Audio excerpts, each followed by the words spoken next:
Early in the morning, the chief priests and the elders of the people came to the decision to put Jesus to death.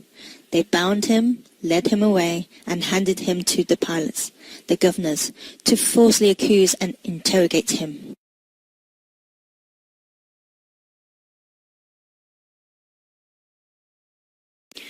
Pilate asked Jesus, but he still made no reply. With this, he went out to the angry Jews and said, I find no basis for a charge against Jesus. Do you want me to release him? However, they shouted back, Crucify him! Give us Barabbas! Pilate was afraid of the Jews and handed Jesus over to them. The soldiers put a scarlet robe on him and twisted together a crown of thorns and set it on his head. Hail, King of the Jews! They mocked. Also, they flogged him and insulted him by spitting on his face.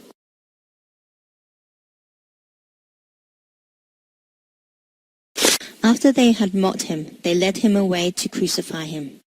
On the way, they met a man named Simon and forced him to carry the cross.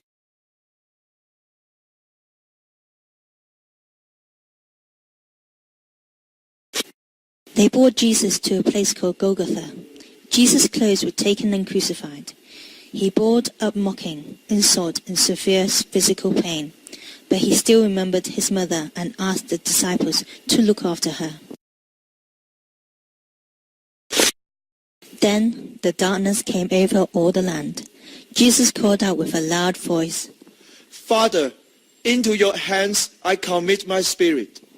When he had said this, he breathed his last, and the curtain of the temple was torn in two. Those who knew him went away sadly.